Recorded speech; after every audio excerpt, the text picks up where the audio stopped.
Hey math enthusiasts! Welcome back to Maths with Sass, where we make even the most complex-looking problems easy and fun. Today, we're solving this infinite nested fraction. At first glance, it might look impossible, but don't worry. I'll show you a simple and powerful technique to crack it step by step. Stick around till the end, and I'll leave you with an even harder challenge to try on your own. So, what's an infinite nested fraction? It's a fraction that keeps repeating itself forever, like this one here.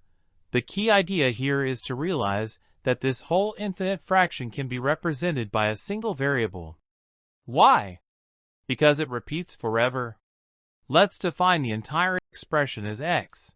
Now, we've reduced the infinite fraction into a much simpler equation.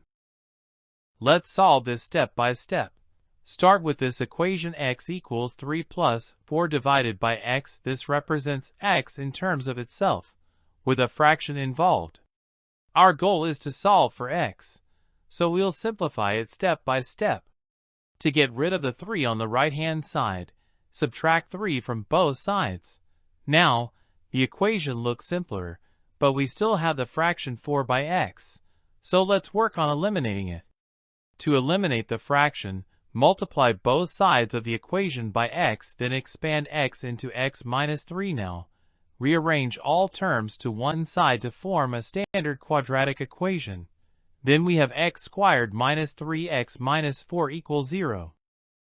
This is a standard quadratic equation, where x squared is the highest power of x. Our goal is to find the values of x that satisfy this equation. To solve this quadratic equation, we can factorize it. Look for two numbers that multiply to minus 4, the constant term, and add up to minus 3, the coefficient of x. The two numbers are minus 4 and 1. So, we can write the equation as x minus 4 into x plus 1 equal to 0. Set each factor equal to 0. So, the two solutions are x equals 4 or x equals minus 1 now. Let's consider the context of the original problem. The equation came from an infinite nested fraction.